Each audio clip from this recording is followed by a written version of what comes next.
जैसे ही गौरैया अपने बच्चे और अपने साथी लाल चिड़े के साथ वहां से उड़ गई, कौवा बस चुपचाप उन्हें जाता हुआ देखता रह गया। उसके पंख ढीले पड़ गए थे और आंखों में पछतावे की नमी भर आई थी।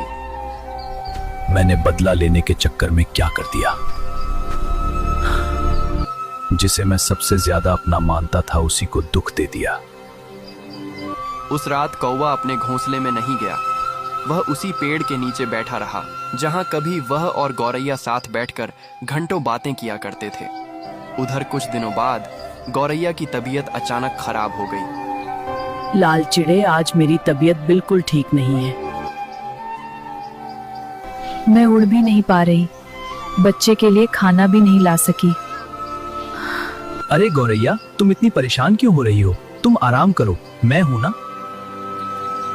लेकिन मेरा बच्चा सुबह से भूखा है, उसकी रोने की आवाज सुनकर दिल टूट जाता है। तुम बिल्कुल चिंता मत करो, मैं अभी जाता हूं और ढेर सारा खाना लेकर आता हूं। तुम्हारे बच्चे के लिए भी और तुम्हारे लिए भी। सच में तुम हमारे लिए इतना करोगे? प्यार में इतना या कम नहीं होता गौरैया, तुम बस ठीक हो जाओ, बाकी सब मैं संभाल लूंगा।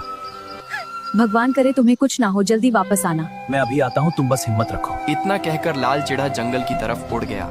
खाना ढूंढते ढूंढते वह जंगल के उसी हिस्से में पहुंच गया जहां उसकी पहली मुलाकात गौरैया से हुई थी। अचानक उसे किसी के कराहने की आवाज सुनाई दी। लाल चिड़ा घबराकर उस दिशा में बढ़ा। जब वह पास पहुंचा तो उसने देखा कि एक बूढ़ा लाल चिड़ा घायल हालत में जमीन पर पड़ा था। उसके पंखों से खून निकल रहा था। आप कौन हैं? आप कौन हैं? तू मेरा बेटा है। कई साल पहले जब तुम, मैं और तुम्हारी माँ साथ में खाना ढूंढने निकले थे, तभी शिकारियों ने हम पर हमला कर दिया था। तुम्हारी माँ घायल हो गई थी। उस अफरा तफरी में तुम जंगल में कहीं गुम हो गए थे। जब तुम्हारी माँ ठीक हुई तो हमने तुम्हें बहुत ढूंढा, दिन रात ढूंढा, लेकिन तुम कहीं नहीं मिले मेरे बच्चे के। लेकिन बेटा, भगवान ने आज हमें मिला दिया, मगर समय बहुत कम है। तेरी माँ और तेरे भाई बहन बहुत बड़ी मुसीबत में हैं। क्या हुआ उन्हें? कुछ देर पहले शिकारी आए थे, उन्होंने पूरे परिवार को पकड़ लिया। मैंने उन्हें बचाने की बहुत कोशिश की, लेकिन मैं अकेला था और वो बहुत ताकतवर थे। ये सुनते ही लाल चिड़ा सन्न रह गया।